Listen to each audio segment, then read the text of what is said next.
من شرور أنفسنا ومن سيئات أعمالنا من يهده الله فلا مضل له ومن يضلله فلا هادي له ونشهد أن لا إله إلا الله وحده لا شريك له ونشهد أن سيدنا وسندنا ومولانا محمدا عبده ورسوله أما بعد قال الله تبارك وتعالى في كلامه المجيد فأعوذ بالله من الشيطان الرجيم بسم الله الرحمن الرحيم سبحان الذي أسرى بعبده ليلا من المسجد الحرام إلى المسجد الأقصى صدق الله العظيم اللهم صل على محمد وعلى آل محمد كما صليت على إبراهيم وعلى آل إبراهيم إنك حميد مجيد اللهم بارك على محمد وعلى آل محمد كما باركت على إبراهيم وعلى آل إبراهيم إنك حميد مجيد اللهم صل على محمد وعلى آل محمد كما صليت على إبراهيم وعلى آل إبراهيم إنك حميد مجيد اللهم بارك على محمد وعلى آل محمد كما باركت على إبراهيم وعلى آل إبراهيم إنك حميد مجيد اللهم صل على محمد وعلى آل محمد كما صليت على إبراهيم وعلى آل إبراهيم إنك حميد مجيد اللهم بارك على محمد وعلى آل محمد كما باركت على إبراهيم وعلى آل إبراهيم إنك حميد مجيد محترم سامعین حضرات،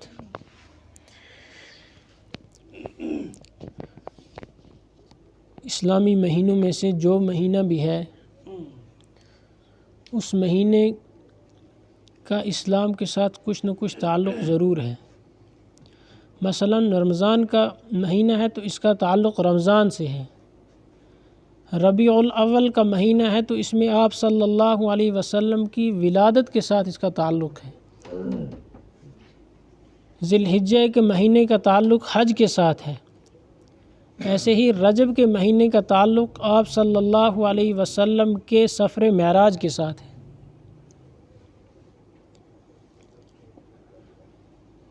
پچھلے جمعہ کو عرض کیا گیا تھا کہ معراج کو ماننا عقائد میں داخل ہے، کہ اتنا ماننا کہ معراج ہوئی ہے، آپ صلی اللہ علیہ وسلم کو معراج جسمانی سے نوازا گیا، اتنا ماننا عقائد میں داخل ہے۔ تو آج انشاءاللہ بیان کیا جائے گا کہ آپ صلی اللہ علیہ وسلم کو جو معراج ہوا ہے، یہ معراج کن حالات میں ہوا ہے۔ تو آپ صلی اللہ علیہ وسلم مکہ مکرمہ کے اندر تھے۔ آپ صلی اللہ علیہ وسلم نے لوگوں کو دین کی طرف جب بلانا شروع کیا، آپ صلی اللہ علیہ وسلم پر اور آپ کے ماننے والوں پر سختیاں کی گئیں، اتنی سختی کی گئی کہ وہ آپ صلی اللہ علیہ وسلم کے ساتھ ہر وہ کام کرنا چاہتے تھے جس سے آپ صلی اللہ علیہ وسلم کو نقصان پہنچتا۔ آپ صلی اللہ علیہ وسلم جب لوگوں کے سامنے دین اسلام کی دعوت رکھتے، پہلے آپ کے دو سپورٹر موجود تھے جو آپ صلی اللہ علیہ وسلم کا سپورٹ کیا کرتے تھے۔ ایک آپ صلی اللہ علیہ وسلم کی اہلیہ حضرت خدیجۃ الکبریٰ رضی اللہ تعالیٰ عنہ، یہ آپ صلی اللہ علیہ وسلم کا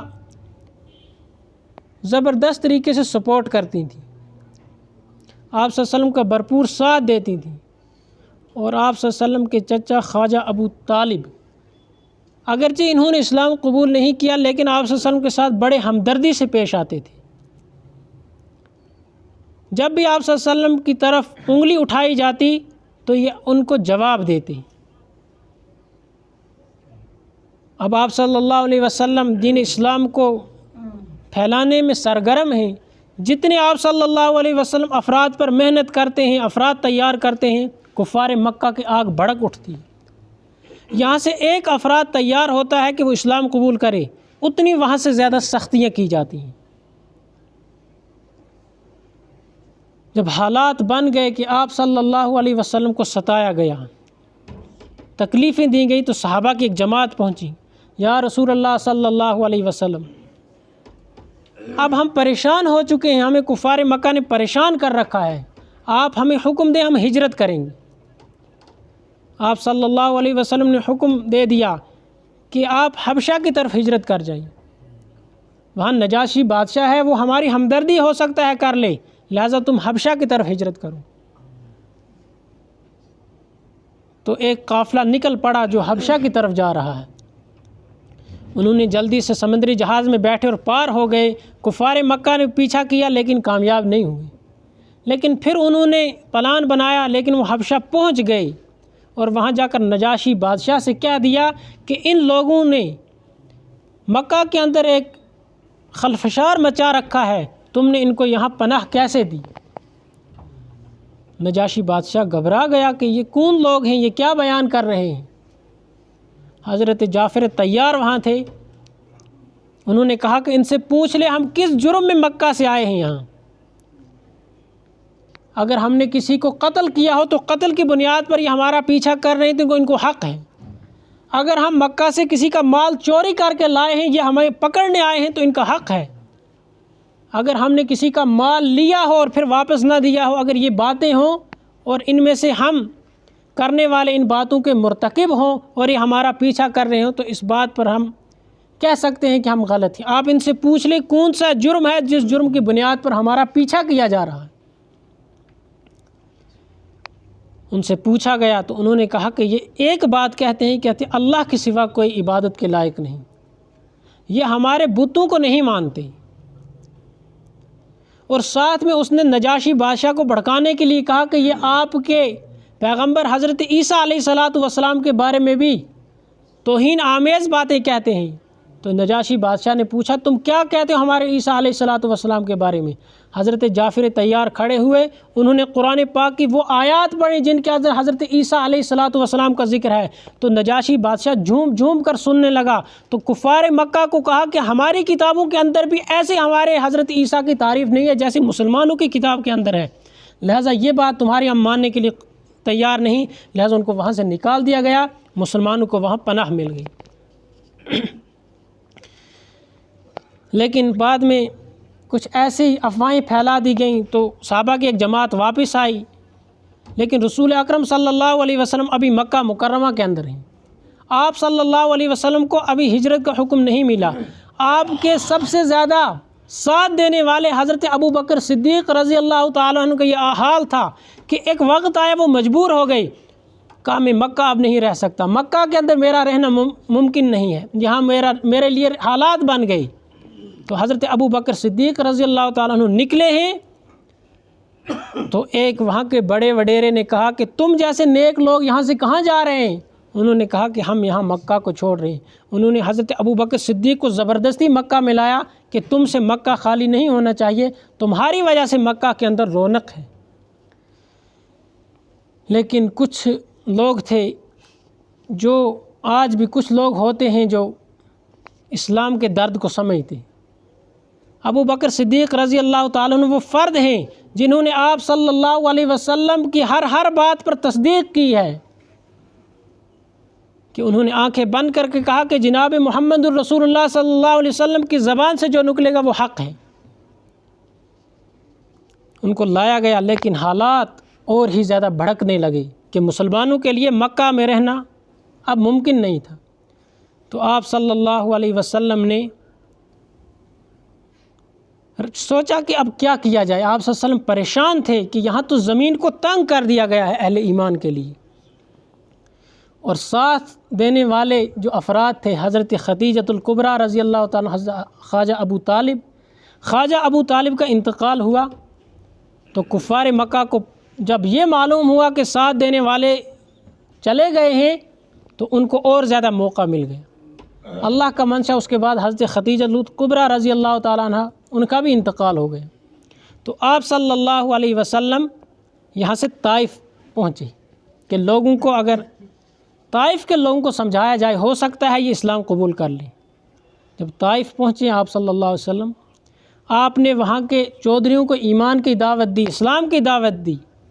تو ایک نے کہا کہ اللہ کو آپ کے بغیر کوئی اور پیغمبر بنانے کے لیے نہیں ملا، تو اس نے انکار کر دیا۔ دوسرے نے کہا کہ کیا اب اللہ کو آپ سے ہی خانہ کعبہ کے پردے گھسوانے تھے، تو اس نے بھی انکار کر دیا۔ تیسرے نے کہا کہ آپ اگر اللہ کے نبی ہیں، میں آپ کی بات نہ مانوں یہ میرے لیے شہمت ہے، اور اگر آپ جھوٹے ہیں، میں جھوٹوں کو اپنے سامنے بات کرنے کا موقع دوں تو یہ بھی شہمت ہے، لہذا انکار کر دیا، ہم نہیں مانیں گے۔ لیکن صرف انکار نہیں کیا، ایک پارٹی کو پیچھے لگا دیا جنہوں نے آپ صلی اللہ علیہ وسلم کے اوپر پتھراؤ کیا ہے، اس قدر پتھراؤ کیا کہ آپ کے نالین مبارک خون سے بھر گئی۔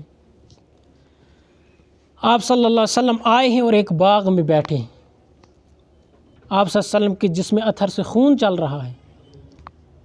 آسمان سے دو فرشتے آئے، انہوں نے کہا کہ یا رسول اللہ صلی اللہ علیہ وسلم، ہم اللہ کی طرف سے بھیجے ہوئے ہیں، اگر آپ فرمائیں گے تو ان دو طائف کے پہاڑوں کو ہم ملا دیں گے اور ان کو اندر پیس دیں گے۔ لیکن آپ صلی اللہ علیہ وسلم نے فرمایا میں رحمت بن کے آیا ہوں، میں زحمت بن کے نہیں آیا۔ اگر انہوں نے اسلام قبول نہیں کیا تو ان کی آنے والی نسل ضرور اسلام قبول کرے گی۔ ہم بر صغیر کے لوگوں کا تعلق جو ہے وہ حضور کی اس دعا کا نتیجہ ہے، اس لیے کہ پھر اسی طائف کے اندر قبیلہ بنو ثقیف سے محمد بن قاسم اٹھے ہیں، وہ دین اسلام کو لے کر کراچی سے لے کر ڈھاکہ تک پہنچے ہیں اور انہوں نے اسلام کو یہاں پھیلایا ہے۔ تو اگر آپ صلی اللہ علیہ وسلم وہاں اس وقت بد دعا نکالتے تو طائف کی بستی ختم ہو جاتی، لیکن آپ صلی اللہ علیہ وسلم نے کہا کہ میں بد دعا نہیں کروں گا، ان کے آگے آنے والی نسل اسلام قبول کرے گی۔ پھر اسی نسل آگے جب وہ نسل چلی ہے تو محمد بن قاسم وہاں سے اٹھے ہیں اور بر صغیر کے اندر دین اسلام کا نور لے کر داخل ہوئے ہیں۔ تو ہم بر صغیروں کے لوگوں کا تعلق بھی حضور صلی اللہ علیہ وسلم کی وہ دعا کی مہربانی ہے کہ ہمیں دین اسلام کی نعمت ملی۔ تو آپ صلی اللہ علیہ وسلم ایک باغ کے اندر آئے تو فرشتوں کا یہ کہ آپ صلی اللہ علیہ وسلم اگر اجازت دیں گے تو ہم پہاڑوں کو ملا دیں گے۔ تو آپ صلی اللہ علیہ وسلم لہلہان ہیں، آپ کے ساتھ آپ کا غلام موجود ہے، ساتھ میں ایک باغ والے نے دیکھا کہ ایک مسافر ہے جس پر پتھر برسائے جا رہے ہیں۔ اس نے آپ نے باغ کے رکھوالی کے لیے رکھا تھا بندہ کہ یہ لے جاؤ انگور دچھ اور اس آدمی کو دے دو۔ یہ آئے ہیں اور انہوں نے دی ہے۔ تو آپ صلی اللہ علیہ وسلم نے جب ان کو پکڑا تو پڑھا بسم اللہ الرحمن الرحیم۔ جب اس آدمی نے سنا تو اس نے کہا کہ آپ کون؟ آپ صلی اللہ علیہ وسلم نے فرمایا میں اللہ کا نبی ہوں۔ تو آپ صلی اللہ علیہ وسلم نے اس آدمی سے پوچھا آپ کہاں سے ہیں؟ کہا میں نانوا سے کا رہنے والا ہوں۔ آپ صلی اللہ علیہ وسلم نے فرمایا کہ نانوا کا میرا ایک بھائی ہے یونس، اس کو جانتے ہو؟ یعنی یونس علیہ السلام کے علاقے کا یہ آدمی تھا۔ تو آپ صلی اللہ علیہ وسلم نے کہا یونس علیہ السلام کو میں جانتا ہوں، وہ میرے نبی ہیں، میں بھی پیغمبر ہوں، وہ بھی پیغمبر ہیں، پیغمبر آپس میں بھائی ہوتے ہیں۔ تو اس آدمی نے باقی لوگوں سے کہا اس شخص کے ساتھ نہ چھڑیں، یہ وقت کا عظیم انسان ہے۔ پھر آپ صلی اللہ علیہ وسلم وہاں سے واپس ہوئے کہ یہ بھی ماننے والے نہیں ہیں۔ لیکن اب آپ صلی اللہ علیہ وسلم کہاں جائیں؟ مکہ سے آپ نکل چکے ہیں، طائف والوں نے آپ صلی اللہ علیہ وسلم کی بات نہیں مانی۔ تو ایک آدمی سے کہا مجھے مکہ میں داخل ہونا تھا، اگر آپ میرا ساتھ دیں گے۔ اس نے کہا میں بالکل آپ کی وجہ سے پورے مکے سے لڑائی کیوں کروں؟ دوسرے سے کہا، اس نے کہا میں بھی یہ نہیں کر سکتا۔ تیسرے نے کہا چلو ٹھیک ہے میں آپ کے ساتھ جاتا ہوں، اور مکہ کے اندر آپ صلی اللہ علیہ وسلم داخل ہوئے ہیں پھر دوبارہ سے۔ لیکن آپ صلی اللہ علیہ وسلم کا دل دکھا ہوا ہے، اضطراب کی حالت ہے۔ آپ صلی اللہ علیہ وسلم کو امت کا غم ہے کہ ماننے کے لیے کوئی تیار نہیں، جو مانتے ہیں ان کو ستایا جا رہا ہے۔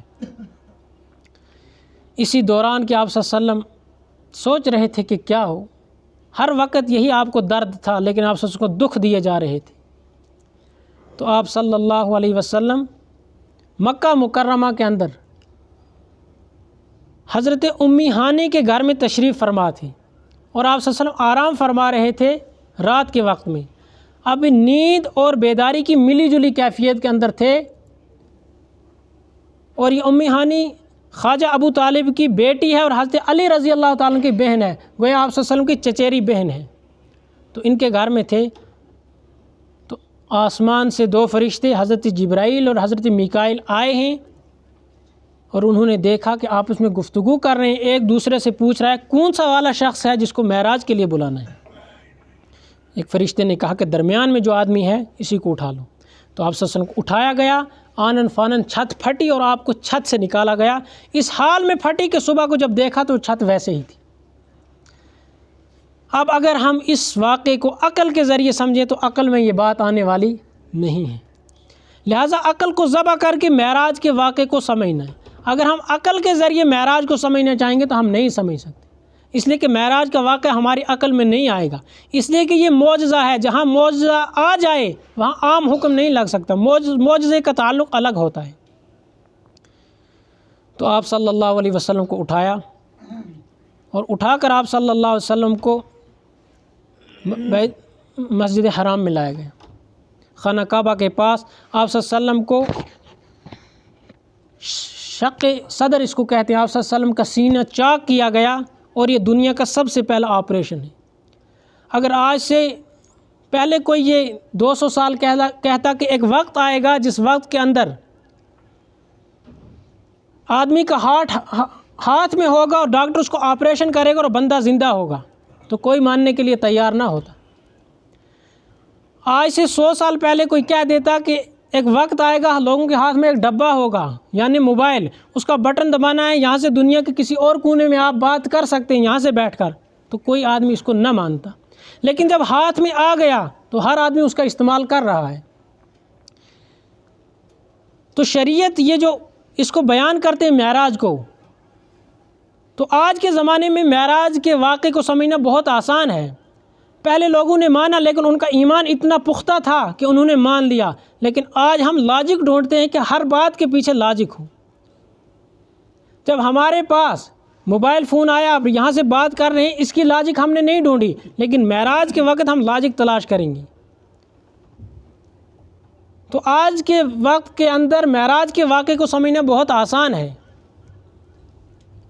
تو آپ صلی اللہ علیہ وسلم کو یہاں لے جایا گیا اور آپ کا شق صدر ہوا، آپ صلی اللہ علیہ وسلم کا سینہ مبارک چاک کیا گیا، اور فرشتوں نے اس کو دھویا، اور ایک پیالہ آپ صلی اللہ علیہ وسلم کے سینے کے اندر لگا دیا گیا۔ اس سے پہلے آپ صلی اللہ علیہ وسلم کے ساتھ یہ واقعہ ہوا تھا جب حضرت محمد عربی صلی اللہ علیہ وسلم دائی حلیمہ کے ہاں بکریاں چرا رہے تھے کہ آپ جنگل کے اندر تھے، آسمان سے فرشتے آئے اور انہوں نے آپ صلی اللہ علیہ وسلم کے قلب اطہر کو دھویا۔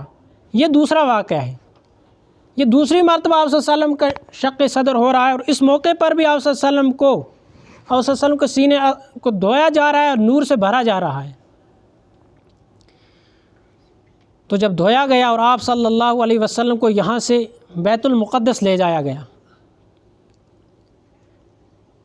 اس وقت جب آپ صلی اللہ علیہ وسلم کو بیت المقدس لے جایا گیا، اس درمیان عجیب و غریب قسم کے آپ صلی اللہ علیہ وسلم کو مناظر دکھائے گئے۔ آپ صلی اللہ علیہ وسلم کو مدینہ منورہ دکھایا گیا، یثرب کہا جاتا ہے اسے، اس کا پہلا نام یثرب ہے۔ یہاں آپ پہنچے تو آپ صلی اللہ علیہ وسلم کو حضرت جبرائیل نے کہا یا رسول اللہ صلی اللہ علیہ وسلم یہ یثرب ہے، یہاں آپ صلی اللہ علیہ وسلم کو ہجرت کر کے آنا ہے، ابھی تک آپ صلی اللہ علیہ وسلم ہجرت نہیں کی، آپ ابھی مکہ کے اندر ہیں۔ کہا یہاں آپ کو ہجرت کر کے آنا ہے، یہاں آپ 2 رکعت نماز پڑھ لیں۔ آپ صلی اللہ علیہ وسلم نے یہاں نماز ادا فرمائی۔ تھوڑے اور آگے چلے تو جبرائیل امین نے کہا یا رسول اللہ یہاں بھی نماز پڑھ لیں، تو آپ صلی اللہ علیہ وسلم نے 2 رکعت نماز یہاں ادا کی۔ آپ صلی اللہ علیہ وسلم نے پوچھا یہ کون سی جگہ ہے؟ کہا یہ مدین کی بستی ہے، یہ شعیب علیہ السلام کا علاقہ ہے۔ تھوڑے اور آگے چلے تو آپ صلی اللہ علیہ وسلم سے کہا گیا یہاں بھی 2 رکعت نماز ادا کریں۔ آپ صلی اللہ علیہ وسلم نے جب یہاں نماز ادا کی تو اس کے بعد جبرائیل امین سے پوچھا یہ کون سی جگہ ہے؟ تو جبرائیل امین نے جواب دیا یہ کوہ طور ہے، یہاں موسیٰ علیہ السلام اللہ تعالیٰ سے ہم کلام ہوئے تھے۔ پھر اور آگے چلے تو ایک جگہ پہنچے، وہاں بھی آپ صلی اللہ علیہ وسلم نے نماز ادا کی۔ پوچھا جبرائیل امین سے یہ کون سی جگہ ہے؟ تو جبرائیل امین نے کہا یہ بیت اللحم ہے۔ بیت اللحم وہ جگہ ہے جس کو عیسائی بھی اور یہودی بھی آج بھی اس کو اپنی مقدس جگہ مانتے ہیں۔ یہاں پر حضرت عیسیٰ علیہ السلام کی ولادت ہوئی تھی۔ حضرت عیسیٰ علیہ الصلوۃ والسلام یہاں پیدا ہوئے تھے، تو اسے بیت اللحم کہا جاتا ہے۔ تو یہاں بھی آپ صلی اللہ علیہ وسلم نے نماز ادا فرمائی۔ پھر آپ صلی اللہ علیہ وسلم کو اسی سفر کے دوران اور عجیب و غریب مناظر دکھائے گئے۔